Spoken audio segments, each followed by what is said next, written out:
Puji nama Tuhan, kita boleh berada lagi di dalam ibadah online kita pada pagi hari ini. Puji nama Tuhan, saya yakin dan percaya anak-anak Tuhan pasti mengalami banyak mujizat. Seminggu yang lewat Tuhan sudah tolong. Kita akan masuk dalam hadirat Tuhan. Mari sama-sama kita satu dalam doa. Terima kasih ya Tuhan buat segala berkat yang boleh kami rasakan. Segala kemurahan-Mu yang boleh kami rasakan dalam kehidupan kami ya Tuhan. Kau Allah kami yang besar, Kau Allah kami yang dahsyat ya Tuhan.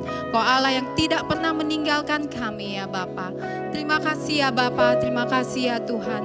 Pada pagi hari ini ya Tuhan, kami datang di hadirat-Mu. Kami mau memuji dan membesarkan nama-Mu, karena Engkau Allah yang layak dipuji dan ditinggikan. Terima kasih ya Bapa. Dalam nama Yesus kami berdoa dan mengucap syukur. Sama-sama semua yang percaya katakan amin. Haleluya. Mari kita sama-sama memuji dan meninggikan namanya, karena Allah yang kita sembah adalah Allah yang ajaib.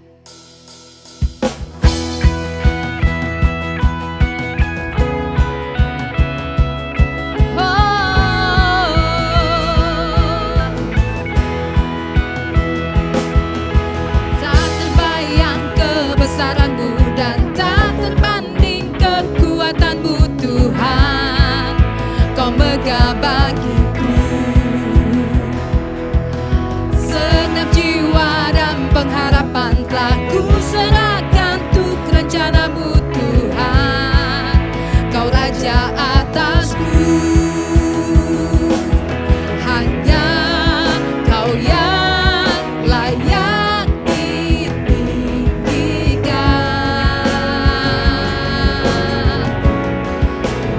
Ajaib Kau Tuhan, agung dan perkasa. Kau sumber kemenanganku, layak berkuasa, memerintah selamanya. Yesus Kaulah Raja mulia. Haleluya. Tak terbayang kebesaran-Mu dan tak terbanding kekuatan-Mu Tuhan. Kau megah bagiku, segenap jiwa dan pengharapan telah ku serahkan untuk rencana-Mu Tuhan. Kau Raja atasku, hanya Kau yang layak ditinggikan.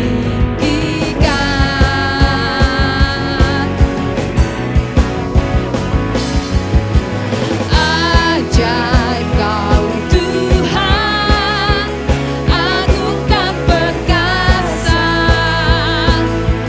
Kau sumber kemenanganku, layak berkuasa, memerintah selamanya. Yesus Kaulah Raja mulia. Ajaib Kau Tuhan, agung dan perkasa. Kau sumber kemenanganku, layak berkuasa, memerintah selamanya. Yesus Kaulah Raja mulia.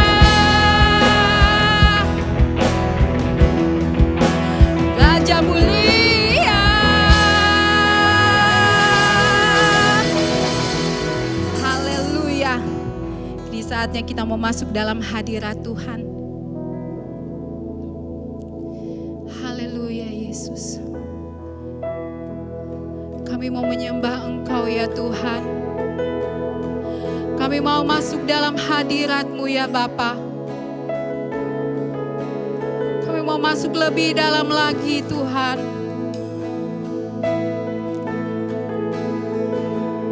Haleluya Yesus.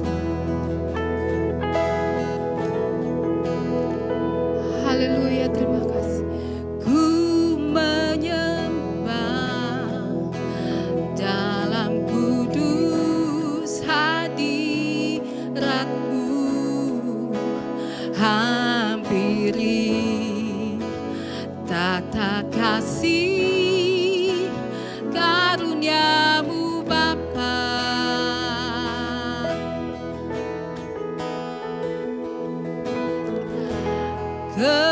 Kekuatanku hanya dalam hadirat-Mu, Yesusku, hanya Kaulah segalanya.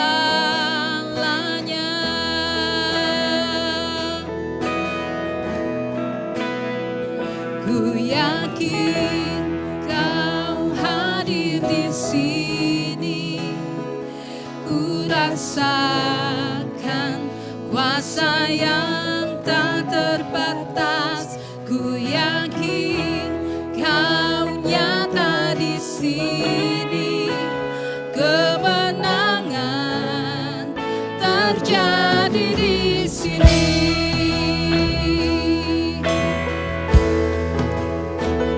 Haleluya Tuhan. Kami yakin dan percaya Engkau hadir di tempat ini ya Bapa. Ku menyembah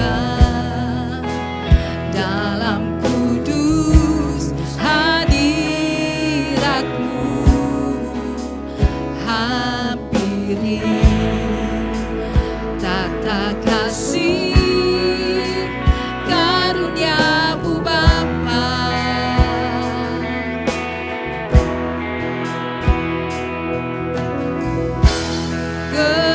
Kekuatanku hanya dalam hadirat-Mu, Yesusku, hanya Engkau segalanya.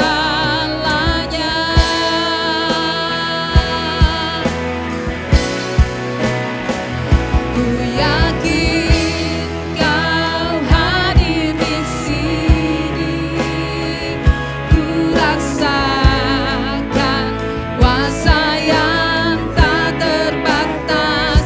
Ku yakin Kau nyata di sini, kemenangan terjadi di sini.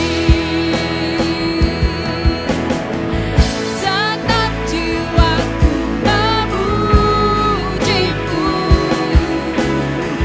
sungguh besar Kau Yesusku. Segenap hatiku menyembah-Mu, Kau besar, Kau besar, Kau besar, Kau besar.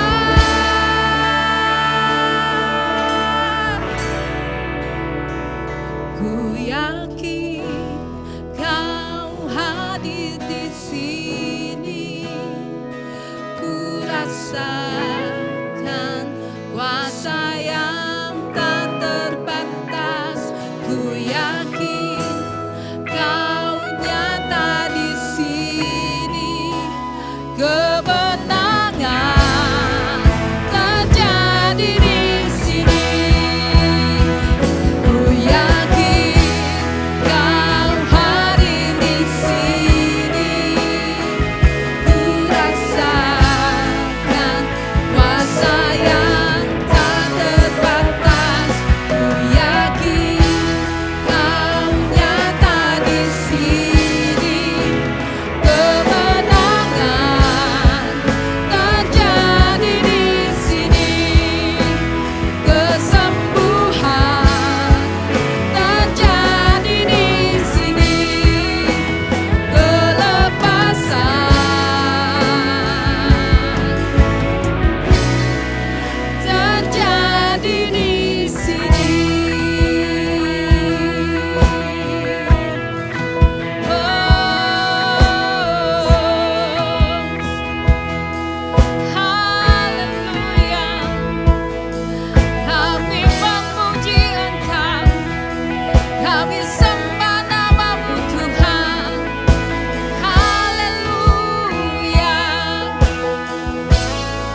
segala kebesaran-Mu ya Tuhan.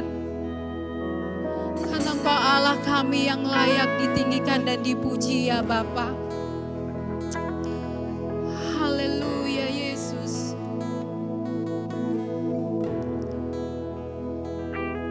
Haleluya Yesus. Haleluya Tuhan. Kami memuji kebesaran-Mu, ajaib Tuhan, ajaib Tuhan.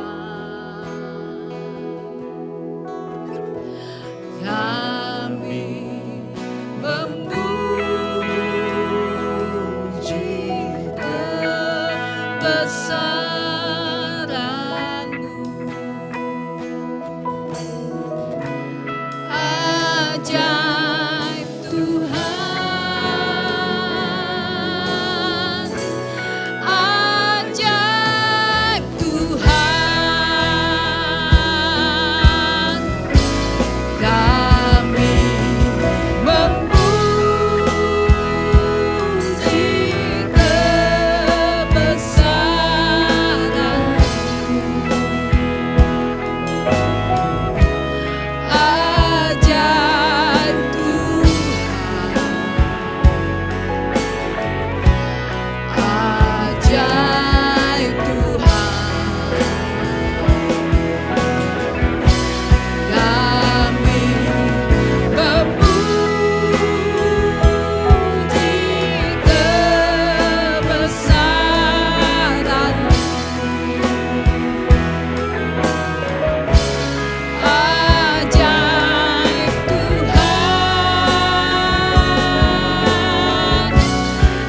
memuji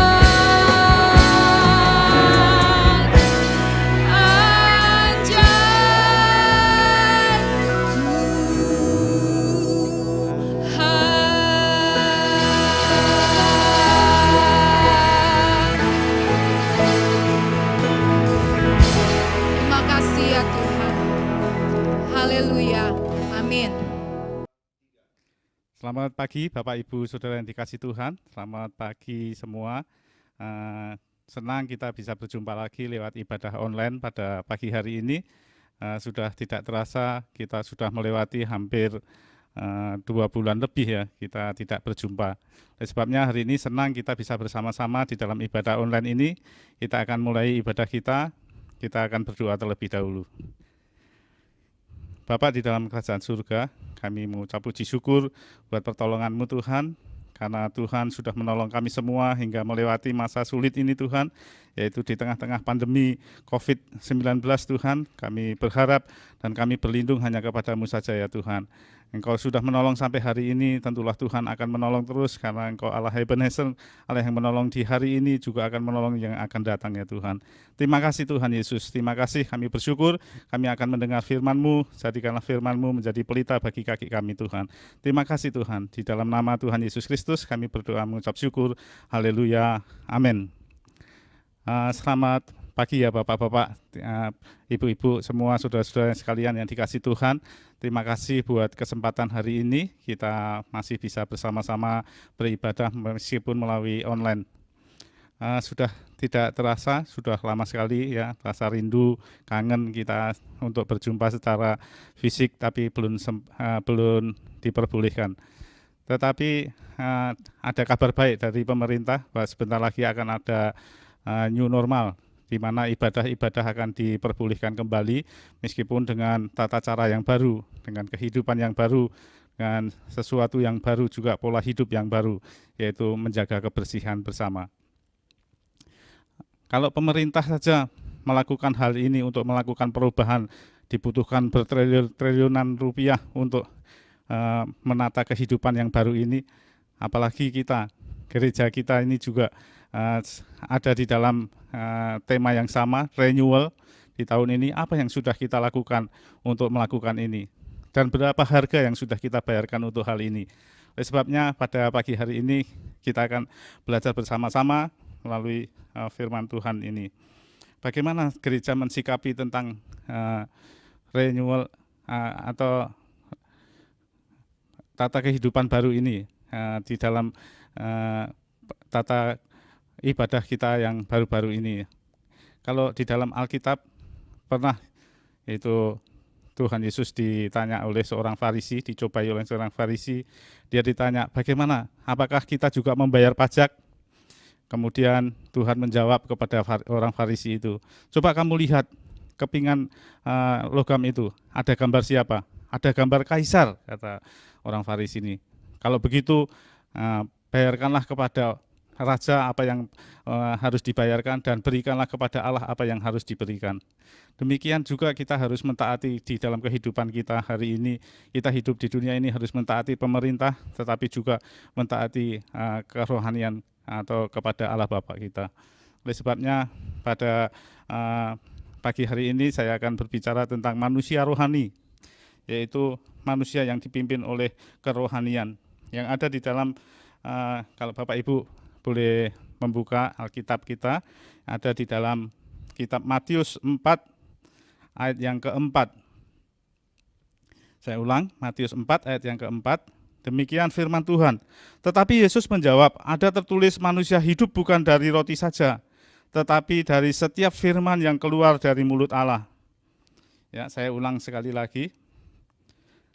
Matius 4 ayat yang keempat. Tetapi Yesus menjawab, ada tertulis manusia hidup bukan dari roti saja, tetapi dari setiap firman yang keluar dari mulut Allah. Ya, kadang kita pernah mendengar joke itu ya. Manusia hidup bukan dari roti saja, tetapi dari nasi liwet, dari nasi gudeg, dan nasi bakmo ya. Nah, itu hanya joke semata ya.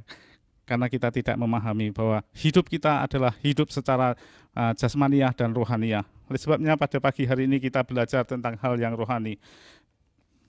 Sebelumnya saya akan memulai dengan suatu dongeng, yaitu dongeng di negeri penghasil pemerah susu yang terbanyak. Suatu kali ada seorang pemuda yang bekerja pada seorang majikan di pemerah susu. Kemudian setiap pagi dia harus membawa susu-susu itu datang kepada tuannya untuk dilaporkan dan diberikan hasil pemerahannya. Kemudian suatu kali si anak muda ini kesulitan karena apa? Karena setelah seharian dia menunggu, setelah pagi hari mau memerah susu, ternyata si sapi ini sudah tidak mengeluarkan pemerahannya, susunya. Kemudian dia lapor kepada majikannya, kepada tuannya, Tuan, mohon maaf, kali ini saya tidak bisa menghasilkan perahan susu. Loh, kenapa? Emang sapimu sakit semua? Bukan begitu Tuan, saya kurang tahu, tapi dari pagi dengan makanan dan juga sapinya sehat semua, tapi tidak menghasilkan perahan susu ini. Kemudian mintalah waktu pemuda ini kepada tuannya, berikanlah waktu 1 hari saja untuk saya bisa memerah kembali gitu. Kemudian dibawalah sapi itu seperti biasa, digembalakan, dan malam hari dia beristirahat, pagi hari hendak diperah susunya. Kemudian hari yang kedua juga begitu. Ternyata sapi ini tidak menghasilkan perahan susunya. Kemudian pemuda ini gelisah dan dia takut menghadap kepada tuannya. Alkisah dia tetap menghadap kepada tuannya, kemudian bilang, Tuan, kali ini juga masih belum bisa menghasilkan perahan susu. Loh, kenapa? Ada sesuatukah yang terjadi di dalam gembalaanmu, sapi-sapimu? Kemudian si pemuda ini menjawab, kurang tahu Tuan, tapi berilah sekali ini saja untuk saya bisa menghasilkan perahan susu ini di kemudian hari. Kemudian pemuda ini dikasih kesempatan kembali. Hari yang ketiga, pada sore hari dia berpikir, aku akan intai. Kali-kali saja ada orang yang sudah usil dan mengerjain saya supaya tidak mengambil susu-susu ini, supaya pagi hari saya tidak bisa memerahnya. Kemudian si pemuda ini tengah malam dia mengintai. Kali-kali ada pencuri susu ini ya. Kemudian tengah hari dia intip, nggak ada orang. Akhirnya tengah malam dia intip, ternyata benar. Tiba-tiba ada satu sosok dari balik semak-semak begitu, kemudian keluarnya, oh seorang putri.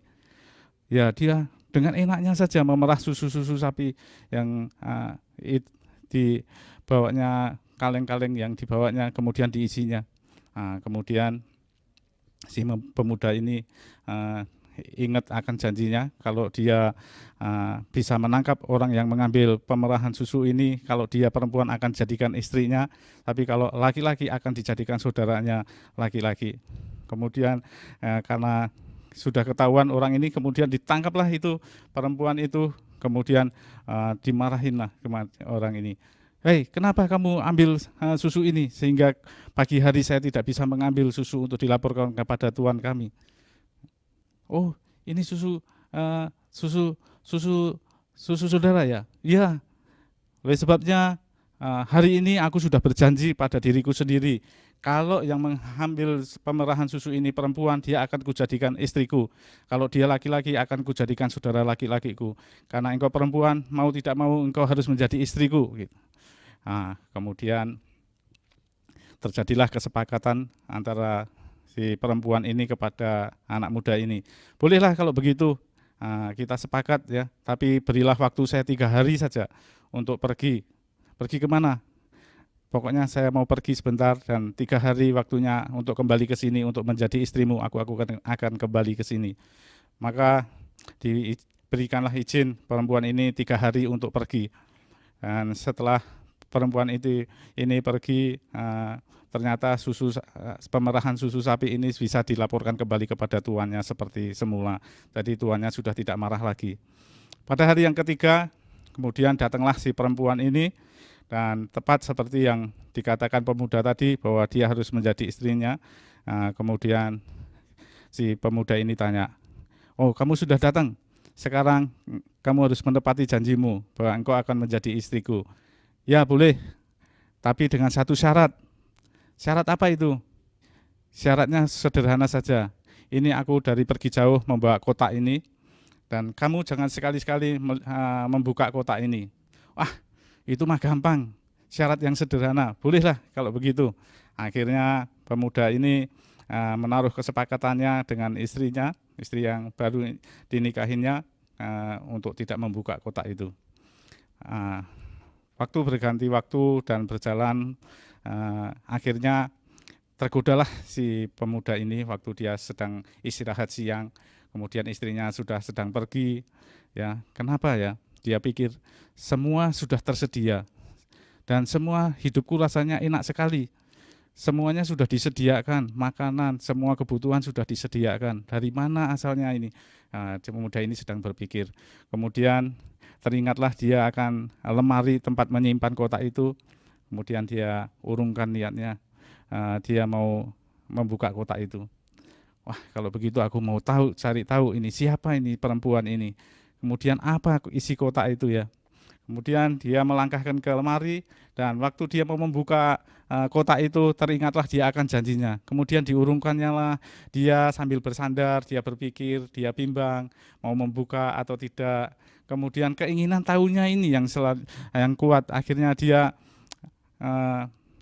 memberanikan diri untuk melangkah lagi dan membuka kotak itu. Dan waktu dibuka kotak itu, ternyata dia kaget. Wah, ternyata sudah dibohongin sama istriku. Ternyata kotaknya kosong, nggak ada isi apa-apa. Ya, apa gunanya ini ya untuk sebagai perjanjian. Kemudian ditutupnya lah kembali kotak itu. Kemudian dia istirahat seperti biasa. Waktu sore hari ketika istrinya datang, kemudian terjadi perubahan di suasana rumah itu. Dan istrinya ini bilang, ada sesuatu yang kamu lakukan ya. Wah, Apa yang aku lakukan? Aku tidak melakukan apa-apa, kata pemuda ini. Oh, kamu sudah berbohong ya. Kamu sudah membuka kotak itu.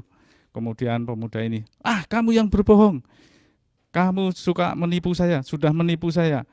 Ternyata kotak itu kan kosong kan?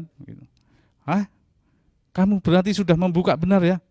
Nah, kemudian si pemuda ini mengakuin bahwa dia sudah membuka kotak itu. Akhirnya marahlah si istri ini. Kemudian, kalau begitu kita sudah cerai hari ini.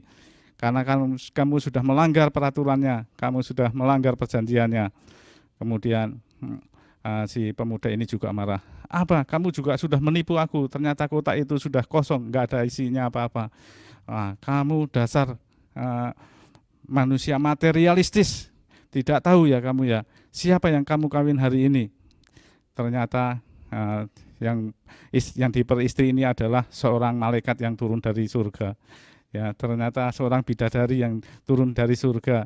Yang kotak yang dibawa itu adalah semua isi kekayaan yang ada di kerajaan surga sana, yang ada di surga. Kemudian pemuda ini menyesallah dia. Oh, kalau tahu begitu kamu cerita dari awalnya, saya nggak akan membuka. Tidak, karena kamu sudah melanggar peraturannya. Kamu manusia materialistis, tidak tahu harta rohani, ya. Padahal di dalamnya ada harta rohani yang luar biasa. Nah, Bapak Ibu Saudara yang dikasih Tuhan, hari ini mungkin kita juga sudah demikian ya, sudah bertahun-tahun mengikut dan mengiring Tuhan, bahkan ikut ibadah, ikut kegiatan kerohanian, tetapi kita tidak tahu hal-hal yang rohani, harta rohani yang sesungguhnya. Oleh sebabnya pagi hari ini firman Tuhan mengingatkan kita bahwa manusia hidup bukan dari roti saja, tetapi juga dari firman Tuhan, dari perkataan Tuhan. Ya, banyak manusia yang tahu akan hidupnya, tetapi tidak tahu akan tujuan hidupnya.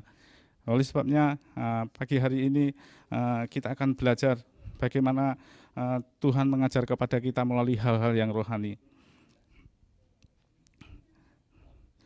Bapak Ibu yang dikasih Tuhan, hal yang rohani itu seringkali diperlihatkan seseorang di dalam gereja, tetapi tidak terlihat di dalam kehidupan sehari-harinya. Bahkan seorang Kristen yang sudah lama mengikut Tuhan tidak tahu hal yang rohani. Sebagai contoh, kalau kita suatu kali ulang tahun begitu, kemudian sebelum tiup lilin kita akan make a wish, menaruh suatu harapan. Dan harapan-harapan yang kita taruh selalu saja hal-hal yang jasmania. Saya mencatat di sini, yaitu pengharapan yang sering kali diucapkan manusia di dalam hidupnya, yaitu satu, pedagang itu mengharapkan untuk dapat untung yang banyak. Kemudian pegawai, dia juga mengharapkan untuk memperoleh kedudukan yang tinggi. Kemudian petani, dia mengharapkan untuk panen raya yang luar biasa. Kemudian orang tua juga berharap anak-anak kita menjadi anak yang sukses. Kemudian anak-anak muda juga begitu, mengharapkan sesuatu kesuksesan dalam hidupnya. Nah, kalau saya sendiri ditanya, apa harapan saudara? Kalau saya boleh menjawab, saya akan menjawabnya, saya berharap hidup di dunia kaya raya dan mati masuk surga. Wah, itu yang luar biasa ya. Jadi semuanya terpenuhi. Oleh sebabnya pagi hari ini saya mereview kembali bagaimana tujuan hidup kita. Firman Tuhan mengingatkan kepada kita bahwa bukan hanya jasmaniah yang kita hadapi sekarang ini, tetapi juga hal-hal yang rohania. 90% pengajaran di gereja itu berbicara tentang berkat. Sehingga pada waktu ada goncangan, manusia imannya terguncang. Kemudian 90% orang Kristen menaruh harapannya pada hal yang jasmania. Dan saya yakin 90% orang Kristen kalau mau pergi ke gereja, HP-nya ketinggalan, dia pasti kembali ke rumahnya untuk mengambil kembali itu. Tetapi 90% kalau orang Kristen mau ke gereja, Alkitabnya ketinggalan, dia tidak putar balik untuk kembali. Dan saya yakin di gereja Pugar ini tidak demikian ya. Meskipun dari 10%, saya yakin 10% meskipun 10% kalau mau ke gereja HP-nya ketinggalan pasti putar balik. untuk ambil HP itu dan tidak kembali ke gereja lagi ya. Wah, bukan begitu ya Bapak Ibu Saudara yang dikasihi Tuhan. Karena kita mengutamakan hal-hal yang rohani, pasti kita akan kembali lagi. Ya, tahun 2020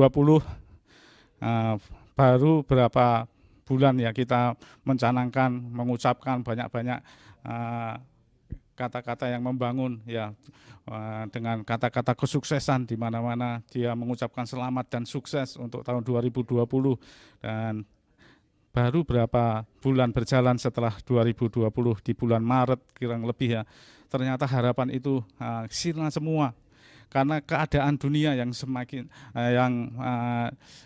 menghebohkan atau keadaan dunia yang berputar balik 100%. Karena ada pandemi yang disebut COVID-19. Ya, semua harapan tadi, semua cita-cita dan rencana semua sirna, bahkan semua angan-angan juga sirna. Oleh sebabnya pada pagi hari ini ya kita mau belajar bagaimana menghadapi hal ini, yaitu kesusahan yang akan kita hadapi di tahun 2020 ini. Baru bulan Maret ya kita sudah terkena pandemi COVID-19 ini dan semuanya menjadi sirna semua. Harapan menjadi sirna, pedagang-pedagang yang mengharapkan untung banyak menjadi kecewa dengan hasilnya, kemudian banyak hal yang mengecewakan di tahun 2020.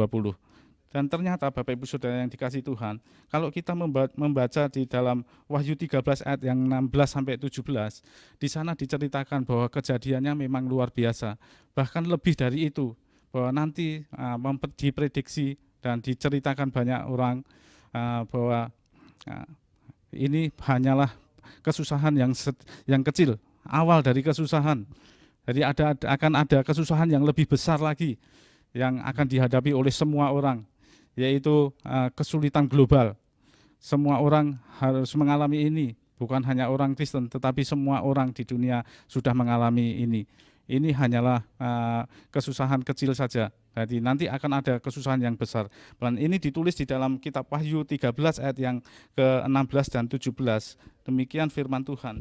Dan ia menyebabkan sehingga kepada semua orang kecil dan atau besar, kaya atau miskin, merdeka atau hamba diberi tanda pada tangan kanannya atau pada dahinya. Dan tidak seorang pun dapat membeli atau menjual selain daripada mereka yang memakai tanda itu, yaitu nama binatang itu atau bilangan namanya. Bapak Ibu sudah dikasih Tuhan, ternyata kesulitan ini sudah diprediksi dan sudah diberitahukan oleh Alkitab bahwa akan ada masa yang lebih sulit lagi. Kalau pandemi ini sudah membuat kesulitan negara-negara mengalami kemerosotan ekonomi, akan ada yang lebih lagi. Yaitu jika kita tidak waspada, kita akan mengalami hal yang sama. Dengan mudah kita akan mengatakan bahwa ini kan keadaan semua orang mengalami, sehingga kita bisa menerima keadaan ini. Oleh sebabnya Bapak Ibu Saudara yang dikasihi Tuhan, kesulitan global akan ada yang lebih besar lagi. Firman Tuhan mengajarkan kepada kita, berpalinglah kepada hal-hal yang rohani. Ya, karena apakah kerohanian mampu menghadapi hal yang jasmaniah ini? Oleh sebabnya saya akan membaca di dalam kitab Wahyu yang pertama, pasal yang ke-10. Pada hari Tuhan, aku dikuasai oleh Roh dan aku mendengar dari belakangku suatu suara yang nyaring seperti bunyi sangkakala. Katanya, apa yang engkau lihat, tuliskanlah di dalam sebuah kitab dan kirimkanlah kepada ketujuh jemaat ini, ke Efesus, ke Semirna, ke Pergamus, ke Tiatira, ke Sardis, atau ke Philadelphia, dan ke Laodikia. Ini adalah pengalaman Rasul Yohanes ketika dia menulis kitab Wahyu ini. Jadi kitab Wahyu pasal 13 tadi bukan begitu saja diberitahukan, tetapi Tuhan juga memberi solusinya, yaitu waktu di dalam kitab Wahyu yang pertama, Rasul Yohanes mendapatkan penglihatan ini dia disuruh menuliskan kepada gereja-gereja.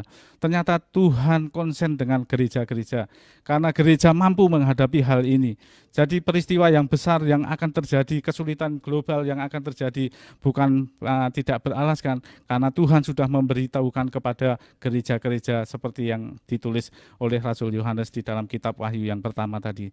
Jadi artinya apa? Artinya gereja mampu menghadapi hal ini. Gereja mampu menghadapi hal-hal yang akan datang, kesulitan-kesulitan yang akan datang. Jadi janganlah takut Bapak Ibu Saudara yang dikasihi Tuhan, karena hal yang rohaniah pasti akan menang terhadap hal-hal yang jasmaniah. Ini janji firman Tuhan.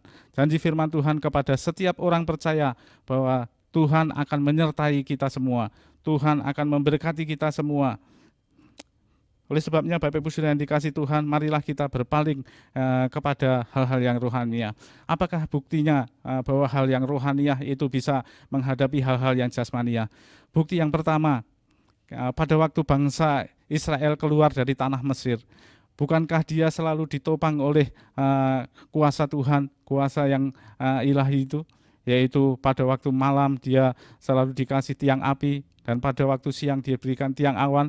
Bukankah itu penyertaannya? Bukankah itu hal-hal yang rohaniah yang diajarkan oleh Allah kepada umatnya bangsa Israel? Hal yang kedua, apakah yang diperbuat oleh bangsa Israel untuk mencukupi makanannya? Adakah dia berusaha?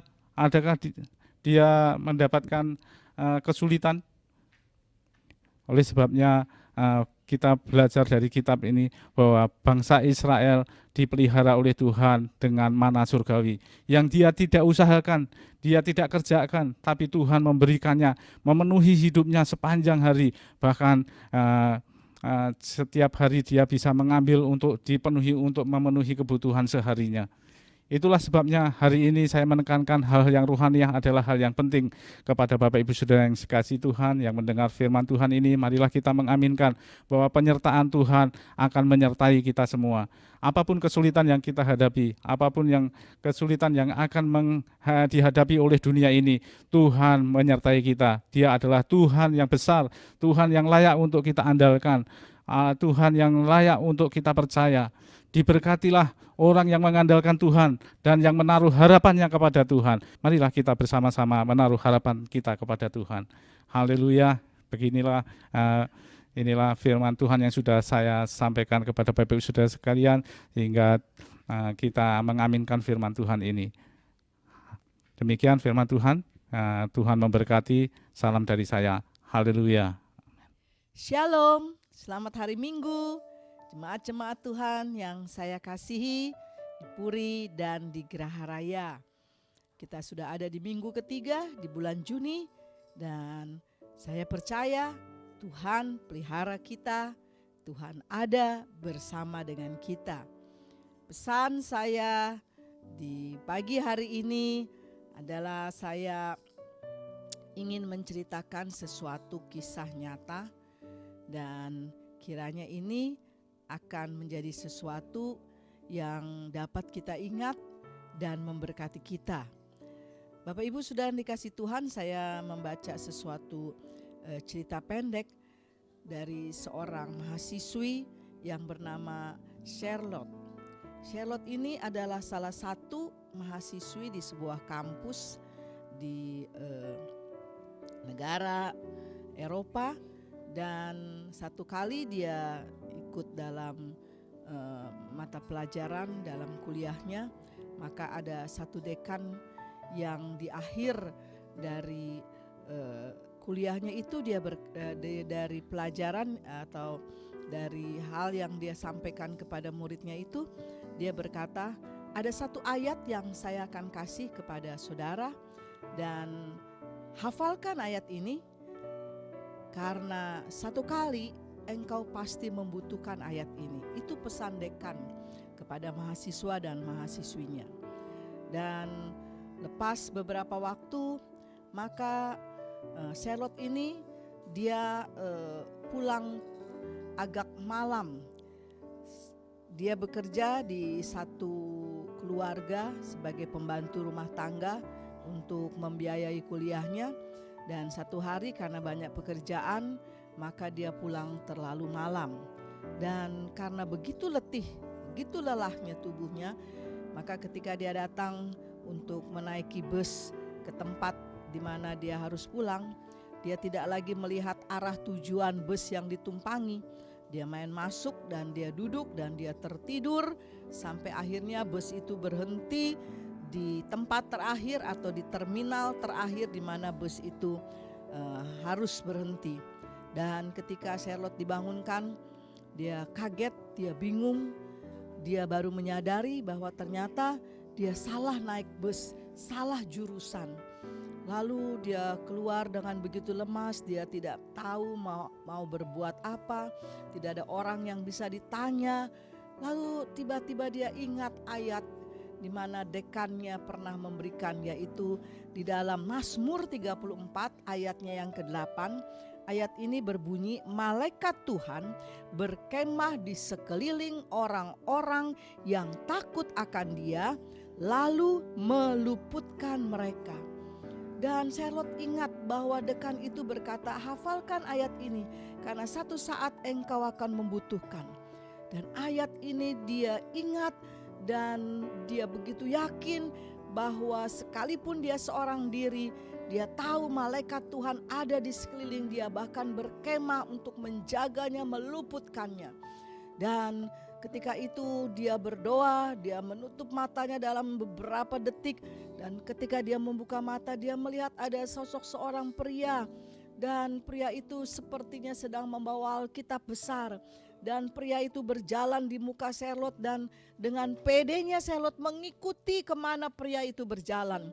Masuk lorong, keluar lorong, dan satu saat dia ada di satu terminal yang cukup ramai dan di situ ada bus, dan ketika dia lihat tujuan bus itu, maka itu adalah bus di mana Charlotte akan harus naiki karena itu tujuannya untuk sampai ke rumahnya. Lalu pemuda itu pun naik bus itu, Charlotte mengikutinya, dan ternyata di dalam bus itu hanya ada satu bangku tersisa. Dan pemuda itu mempersilahkan untuk Charlotte yang mendudukinya, dan pemuda itu turun kembali. Dan Charlotte ini penasaran siapa pemuda itu. Dia tidak sempat menyapa, tidak sempat berkenalan, tapi dia lihat di jendela dari bus itu dan dia tidak melihat lagi kemana pemuda itu pergi. Tapi dia yakin bahwa ayat yang dihafalkan itu benar-benar terjadi dalam hidupnya. Bahwa malaikat Tuhan sudah memimpinnya, meluputkannya dari bahaya.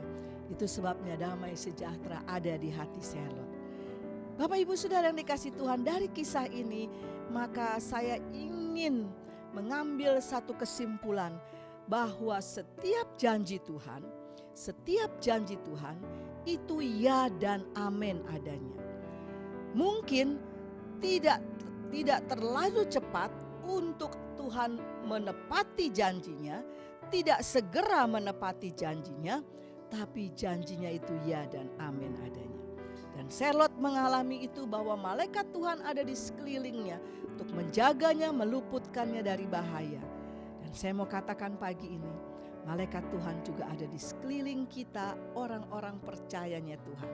Dimanapun kita berada, dalam situasi apapun kita, maka malaikat Tuhan siap diutus oleh Tuhan untuk menjaga setiap anak-anaknya. Itu sebabnya mari kita terus hidup dekat dengan Dia, bersyukur buat setiap hari-hari yang dilalui, dan yakinlah bahwa malaikat Tuhan berkemah di sekeliling di tempat di mana kita berada, dan Dia akan meluputkan kita dari bahaya.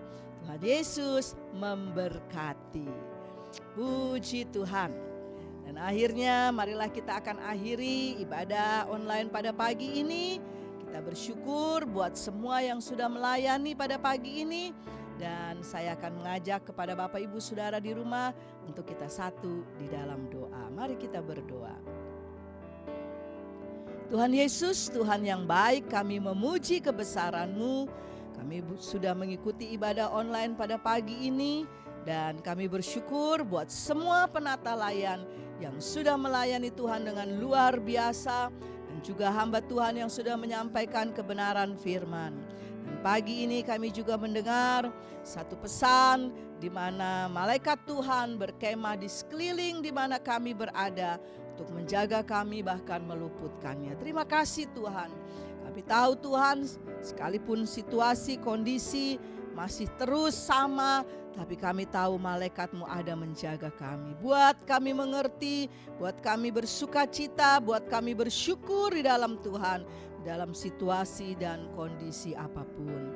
Ya Tuhan, kami sepakat berdoa buat bangsa kami Indonesia yang kami kasihi.